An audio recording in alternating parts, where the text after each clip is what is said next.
Thank you so much आप लोगों को कि इतनी देर किसी को बैठ के सुनना सबसे बड़ी बात ये होती है, क्योंकि जब वहाँ पे हम बैठ के किसी को सुनते हैं तो उतना पेशेंस रखना पड़ता है, ये मुझे लगता है। और एक्चुअली मैं 26 साल की हूँ। 2011 में चलती ट्रेन से मुझे कुछ बदमाशों ने, मैं वॉलीबॉल चैंपियन भी रह चुकी हूँ, 2011 में चलती ट्रेन से मुझे बदमाशों ने एक गोल्ड चेन पहनी थी, चलती ट्रेन से मुझे उठा के बाहर फेंक दिया था। लखनऊ से दिल्ली आ रही थी मैं। कंपार्टमेंट में बहुत सारे, जनरल कंपार्टमेंट था, बहुत सारे लोग थे, किसी ने मना नहीं किया। एक प्लेयर का जो स्पिरिट होता है वो अपने आप, जब कोई छीनने की कोशिश करता कुछ भी, वो देता नहीं है। तो मेरे में भी था, मैंने मना किया और उन्होंने मुझे चलती ट्रेन से, वो 4-5 थे, उन्होंने बाहर फेंका। दुर्भाग्य ये था कि उसी समय दूसरी ट्रैक से ट्रेन आई और मैं उस ट्रेन में टकराई, फिर नीचे गिरी, दोनों ट्रेनें निकल गईं। कुछ देर बाद मैंने हाथ को ऐसे रख के उठने की कोशिश किया तो देखा कि मेरा पैर कट चुका था। थाई को उठा के देखा, मेरा पैर ऐसे जीन्स में लटका हुआ था, ब्लड फोर्सफुली निकल रहा, दूसरे पैर की हड्डियाँ टूट टूट के बाहर निकल चुकी थी। पूरी रात मैं चिल्लाती रही ट्रैक पे, छोटे छोटे पत्थर होते ऐसे चिल्लाती रही कि कोई बचा ले, कोई नहीं आया बचाने। और जब पूरी रात चिल्लाते चिल्लाते इतना कि मुझे दिखाई भी देना बंद हो गया, जब ट्रेन आता था तो वाइब्रेट होता था। इतना ही नहीं, फ्री का इनविटेशन भी लोगों को मिल गया था, कुछ लोगों को। ट्रैक पे आपने ट्रेन की ट्रैक पे छोटे छोटे चूहे देखे होंगे, मेरे कटे हुए पैर पे आग के मेरे पैर कुतर रहे थे। मैं ब्रेन कॉन्शियस मेरा पूरा काम कर रहा था मेरे, लेकिन बॉडी में कोई भी मूवमेंट नहीं था। पूरे पल में वही चीज़ें सोच कि कैसे मैं अपने आप को कैसे बचा पाऊँ। लेकिन करीब पूरी रात ऐसे बीता। सुबह गांव वालों ने मुझे बरेली डिस्ट्रिक्ट हॉस्पिटल यूपी में है, वहाँ पे हुआ था ये। सुबह गांव वालों ने मुझे उठाया, डिस्ट्रिक्ट हॉस्पिटल ले जाके रखा। तो फार्मासिस्ट, डॉक्टर, सीएम, जितने लोग थे आपस में बातें कर रहे, अरे हमारे पास तो एनेस्थीसिया नहीं है, ब्लड नहीं है, इसका इलाज शुरू करें तो हम कैसे करें। मुझे भी नहीं दिखाई तो नहीं, लेकिन मेरा सुनाई दे रहा था सब कुछ वहाँ पे। कहाँ से हिम्मत आई मुझ में, मुझे भी नहीं पता।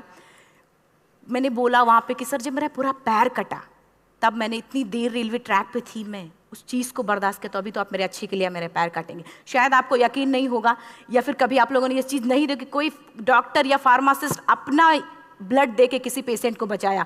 मेरी इस बात को सुनने के बाद वहाँ के डॉक्टर और फार्मासिस्ट दोनों ने एक एक यूनिट ब्लड दिया और मेरे पैर को बिना एनेस्थीसिया अलग कर दिया गया। आज भी मैं उस दर्द को महसूस करती हूँ, जब भी मैं जब बोलती हूँ तब मैं वो चीज़ें महसूस करती हूँ। उसके बाद जब बात मीडिया में आई, लोगों को पता चला कि अरुणिमा नेशनल प्लेयर है, KGMC king George medical college Lucknow में एडमिट करा, लखनऊ से फिर sport minister, AIIMS trauma centre Delhi. तब तक सब ठीक ठाक चल रहा था, प्लेयर होने की वजह से अच्छा ट्रीटमेंट मिलना शुरू हुआ। करीब 4 महीने मैं एम्स में रही। एम्स में रहने के बाद जब मैं थोड़ा ठीक हुई, करीब 25 दिन बाद जब ठीक हुई, न्यूज़पेपर में गोल गोल लिख के आ रहे कि अरुणिमा के पास टिकट नहीं था, अरुणिमा ट्रेन से कूद गई। उसका खंडन किया घर वालों ने, फिर बोला कि अरुणिमा सुसाइड करने गई थी। जिस लड़की का शरीर का एक अंग कट चुका, पूरी जिंदगी का पता नहीं कि व्हील चेयर है, बैसाखी, या पता, यहाँ तक कि मेरे स्पाइन में 3 फ्रैक्चर था, मुझे ये भी नहीं पता था कि मैं बेड से उठ भी पाऊंगी कि नहीं। अंदाजा लगाया जा सकता, सिर्फ अंदाजा लगाया जा सकता है कि उसकी दिलो दिमाग पे क्या चल रहा होगा, उस परिवार की क्या स्थिति रही होगी, जब जिस परिवार की एक यंग एज लड़की का इस तरीके का सिचुएशन हुआ हो। फिर भी कहते हैं कि जहाँ चाह होती वहाँ राह मिली जाती है। एम्स के हॉस्पिटल के बेड पे मैंने डिसाइड किया, क्योंकि अपनी बातें हम चिल्ला चिल्ला के करें, वो सिस्टम की इतनी हाई लेवल की बातें हो रही थी कि हम एक मध्यम वर्गीय फैमिली से थे, हम अपनी बातें चिल्ला चिल्ला के कह रहे थे, लेकिन कोई नहीं सुन रहा था।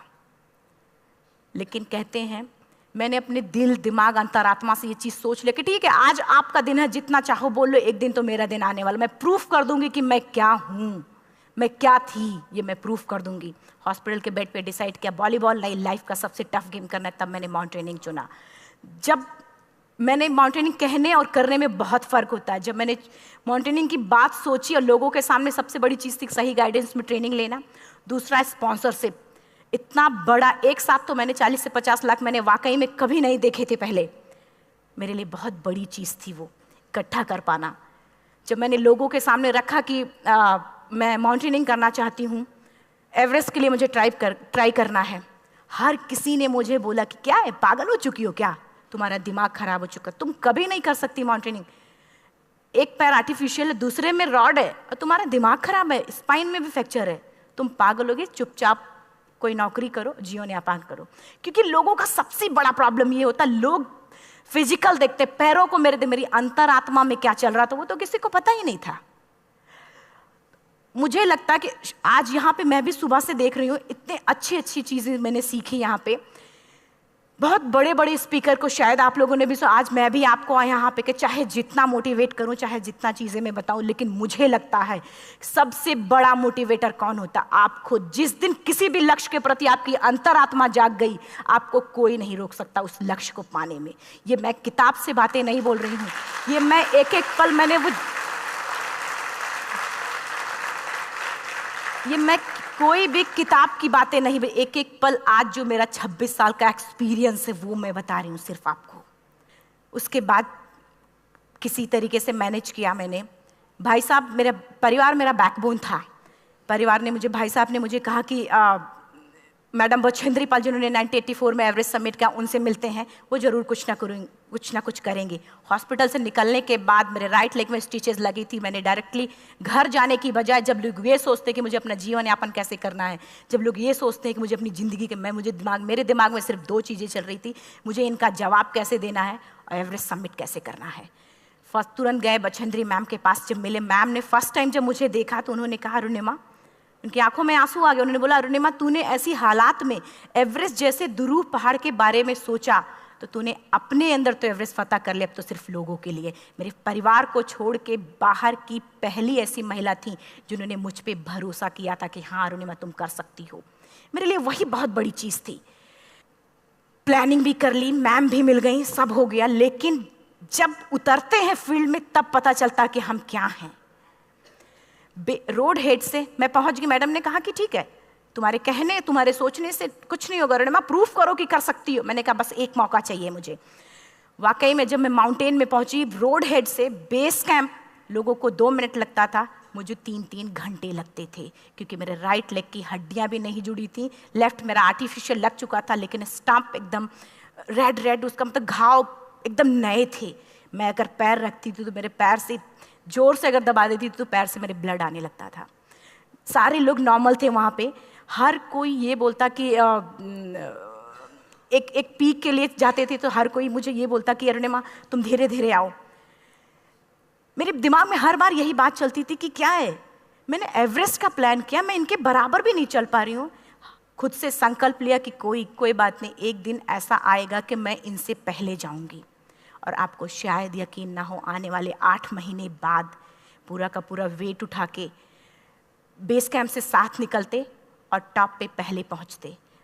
ऐसे करके देखते थे कि अरे ये लोग तो पीछे। खुशी होती थी। उससे भी ज़्यादा मुझे खुशी तब होना शुरू हुआ जब वो सारे लोग आके मुझसे ये पूछते, मैडम खाते क्या हो, बता दो, पैर नहीं है फिर भी कैसे चलते हो।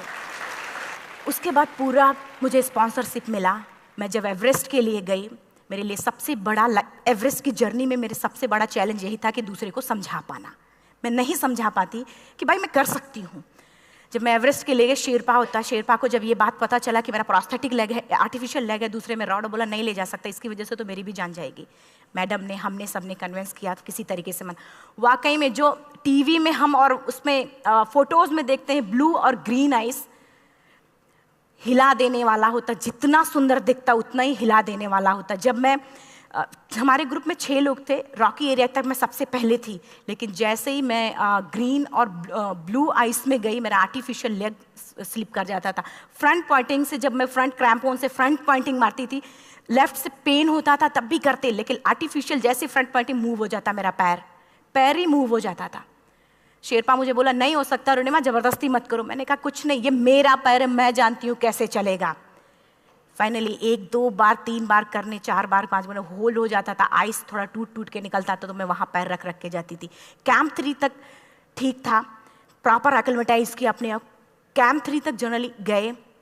बात जब कैंप 3 के ऊपर की होती है, साउथ कोल समिट, अच्छे माउंटेनियर, अच्छे दिलेर के हौसले धरे के धरे तब रह जाते हैं जब अपनी आंखों के सामने किसी को मरता देखता है, और दिमाग में बात, जब जिसको डिसीजन मेकिंग, और जब दिमाग में बातें जब ये आने लगती हैं कि अरे जिस चीज़ के लिए हम जा रहे हैं उसी चीज़ के लिए आदमी मर रहा है, इसी चीज़ के लोग लिए मर चुके हैं। रात में क्लाइंबिंग, ज़्यादा से ज़्यादा माउंटेनिंग रात में की जाती है क्योंकि वेदर शांत होता है। जब मैं रात में निकली साउथ कोल से, कैंप 4 से, मेरी हेडलाइट जिधर ही हेडलाइट जा रही थी उधर ही डेड बॉडीज़ मुझे नज़र आ रही थी। मेरे रोंगटे खड़े हो रहे थे, मुझे समझ में नहीं आ रहा था कि मैं करूं तो क्या करूं। इतना ही नहीं, मैं जिस रोप में थी उसी रोप में जब मैं आगे जा रही हूँ और एक बांग्लादेशी, उनका हाथ हल्का हल्का ऐसे हिल रहा, मुंह से आवाज आ रही थी। मैं एक्सप्लेन नहीं कर सकती मुझे कितना डर लग रहा था। बार बार ये बार बार मन में आती, इसका ऑक्सीजन खत्म हुआ है, ये मर चुका है लास्ट सिचुएशन में, और हम कुछ नहीं कर पा रहे हैं, क्या करें। उसके बाद मैंने 10 से 15 मिनट सिर्फ मैं वहाँ खड़ी रही। मैंने सिर्फ इतना बोला कि अगर आप सभी में से सभी ने एवरेस्ट सबमिट कर लिया तब तो ठीक है, अगर नहीं सबमिट किया है मैं सबके लिए एवरेस्ट सबमिट करूँगी और जिंदा वापस जाऊँगी। क्योंकि जैसा हम सोचते हैं हमारी बॉडी उसी तरीके से जनरेट करना शुरू करती है। मैंने डेड बॉडी, क्योंकि जा ही नहीं सकते थे किनारे से, उसी रोप में वो एंकर है, डेड बॉडी को लांगी और लांग के जाना शुरू किया। हिलेरी स्टेप साउथ समिट के करीब जब मैं खुद पहुंची, मेरे शेरपा ने एक जोर से झटका मुझे दिया कि अरुणिमा वापस चलो, तुम्हारा ऑक्सीजन खत्म हो रहा है। हिलेरी स्टेप के बाद एवरेस्ट समिट है, थोड़ा चलने के बाद एवरेस्ट समिट है। अगर कोई आपसे ये बोले, आप अपने टारगेट के इतने करीब हो, अगर कोई आपसे ये बोले कि अरुणिमा वापस चलो, कैसा लगता है? मैंने भी यही बोला, सर क्या बोल रहे हो आप, मैं नहीं जाऊंगी वापस। बोला अरुणिमा जिंदगी रही, दोबारा ट्राई करना और एवरेस्ट समिट हो जाएगा दोबारा तुम्हारा। मैंने कहा नहीं, ये आप जिंदगी में गोल्ड चांस बार बार नहीं आते, लाइफ में कभी कभी आता है, ये आपके ऊपर आता, आप उसको पकड़ के रखते हो या फिर छोड़ देते हो। मैं अपना गोल्ड चांस कभी नहीं, क्योंकि मैं जान रही थी मुझे स्पॉन्सरशिप बहुत मुश्किल से मिला, एक बार अगर मैं छोड़ देती दोबारा मुझे कभी नहीं मिलता। मैं बहुत अच्छी तरीके से जानती थी। मेरा फाइनली मुझे बछेंद्री मैम ने भी एक बार बात समझाई थी, मेरी माँ ने मुझे एक बात बताया था कि लाइफ में कभी कभी सिचुएशन ऐसी आती है जब सिर्फ आप अकेले होते हो, डिसीजन सिर्फ आपको लेना होता है। जहाँ पे भी होना, खड़े होकर हल्का सा पीछे मुड़कर देखना और ये सोचना कि आप एक एक कदम चल के यहाँ तक पहुँचे हो, सिर्फ अपना एक कदम आगे बढ़ाना, तुम देखना कुछ देर बाद तुम टॉप पे होगी। मेरे दिमाग में उनकी बातें वीडियो की तरह चल रही थी और सिर्फ एवरेस्ट का टॉप चल रहा था। मैंने शेरपा को पहले कन्विंस करने की कोशिश की कि भाई चल, कुछ नहीं होगा भाई चल। फाइनली जब वो नहीं माना, मैंने एक कदम आगे बढ़ाया, डिसीजन लिया कि नहीं जाना ही जाना है। आगे बढ़े, करीब 1 से 1.5 घंटे बाद मैं टॉप पे थी। और इतना ही नहीं, आज भी मैं जितनी बार बोलती हूँ उतनी बार मैं महसूस करती, अब मेरे रोंगटे खड़े हो जाते हैं, मेरा दोनों हाथ ऊपर करके जोर जोर चिल्लाने का मन कर रहा कि इतनी जोर से चिल्लाऊं कि सबको बता दूं कि आज मैं टॉप ऑफ द वर्ल्ड पे हूं। उन लोगों को बता दूं जो लोग ये सोचते हैं, लड़की, दूसरे विकलांग, तीसरे मिडिल क्लास में, जो लोग एक बार हार के फिर दोबारा लड़ना नहीं चाहते, जो लोग हारने के बाद सोचते हैं कि हम दोबारा कुछ कर नहीं सकते, उन लोगों को मैं चिल्ला चिल्ला के टॉप से बताना चाहती थी कि नहीं, आप सब कुछ कर सकते हो, सिर्फ एक सोच की विकलांगता, हैंडीकैप आदमी यहाँ से होता है, यहाँ से नहीं। अगर यहाँ से जो आदमी विकलांग है तो नॉर्मल आदमी भी विकलांग है, जो अगर यहाँ से विकलांग है। चिल्ला चिल्ला के मैं बताना चाहती थी। मैंने शेरपा से कहा कि आप एक फोटो खींच लो, क्योंकि सारे लोग फोटो, अपना नेशनल फ्लैग का जो वैल्यू होती है ना, वो जो हम कहीं बाहर होते हैं तो पता चलता है। मुझे भी बहुत खुशी हो रही थी, फ्लैग को हग किया और बोला फोटो खींचो। बोला पागल हो गई है, तेरा ऑक्सीजन कभी भी खत्म हो जाएगा, नीचे चल। नहीं, फोटो खींच लो। फोटो खींचा उसने। वो तो अगली बार इतना तेज गुस्सा हुआ, मैंने उसको बोला कि भाई वीडियो भी बना ले। 8848 की हाइट पे ऑक्सीजन खत्म हो रहा है, आज हम भी हंस रहे हैं आप लोगों के साथ क्योंकि यहाँ पूरा ऑक्सीजन है। और 8848 की हाइट पे जब मुझे शेरपा, कोई भी शेरपा को बोलेगा भाई वीडियो बना, तो परेशान हो जाएगा, पागल हो चुकी, कि तुम मर जाए, यहाँ मैं जा रहा हूँ नीचे। मैंने कहा नहीं, कुछ नहीं होगा, आप बनाओ वीडियो। किसी तरीके से मन में 4-5 पेयर बैटरी रख के लेके गई कि डिस्पोजल कैमरा, एक अलग कैमरा, कि मतलब एक नहीं काम करेगा तो दूसरा करेगा, प्रॉपर प्लानिंग से। शायद आप लोग भी सोचो कि वाकई में लड़की को इतना बड़ा रिस्क लेने की क्या जरूरत थी, कि जिंदगी कभी भी जा सकती थी इसकी। लेकिन मैंने वो रिस्क लिया क्यों? क्योंकि मैं चाहती थी, कहीं ना कहीं से मेरे भी दिमाग में ये बात आ चुका था कि मैं जिंदा वापस ना जाऊं। मैं चाहती थी कि अगर मैं जिंदा ना जाऊं तो ये वीडियो मेरे इंडिया शेरपा से मैंने यही बात बोली, ये वीडियो अगर मैं जिंदा नहीं जाती हूँ, ये वीडियो मेरे इंडिया पहुँचा देना, मेरे यूथ तक चला जाएगा। क्योंकि मैं चाहती थी कि 11 अप्रैल 2011 को मेरा एक्सीडेंट हुआ, 21 मई 2013 10:55 पे मैं टॉप ऑफ द वर्ल्ड पे थी। ऑलमोस्ट 1 से 2 साल के अंदर कैसे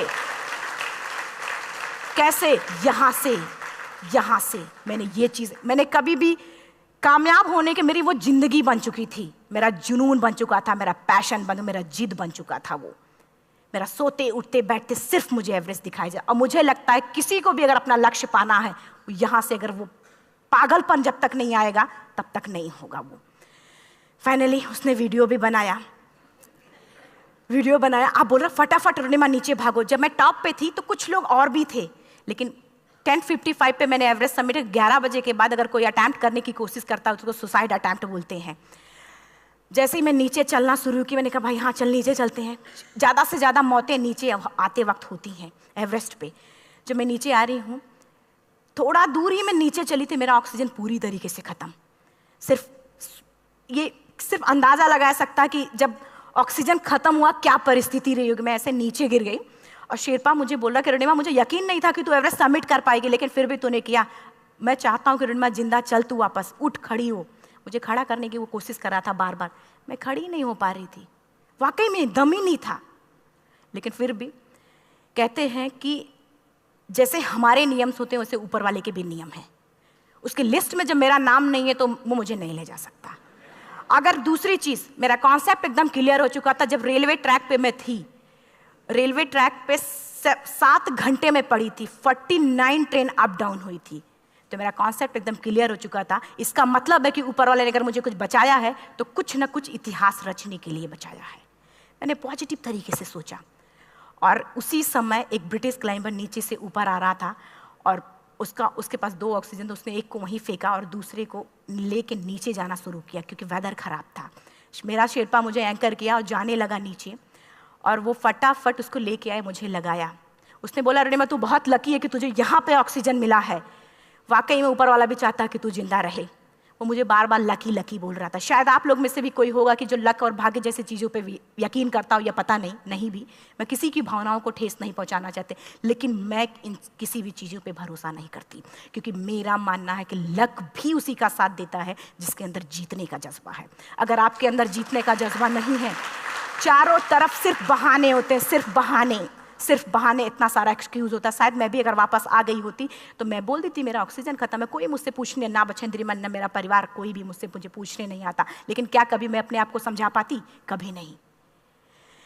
फाइनली जो भी था, लक भाग्य किस्मत में नीचे आ रही थी, बहुत खुश थी। माउंटेन, डेड बॉडीज, मेरा शेरपा, ये लोग थे। मैं किसी से शेयर भी नहीं कर पा रही थी कि अरे मैंने एवरेस्ट सबमिट किया, किसी से शेयर भी नहीं कर पा रहे थे। फटाफट मैंने नीचे हील मार के, हम ऐसे हील मार के नीचे आ रहे थे। एकाएक मेरा प्रोस्थेटिक लेग, पूरा का पूरा लेग ही निकल गया। -60 डिग्री तक टेम्परेचर डाउन हो जाता है एवरेस्ट पे।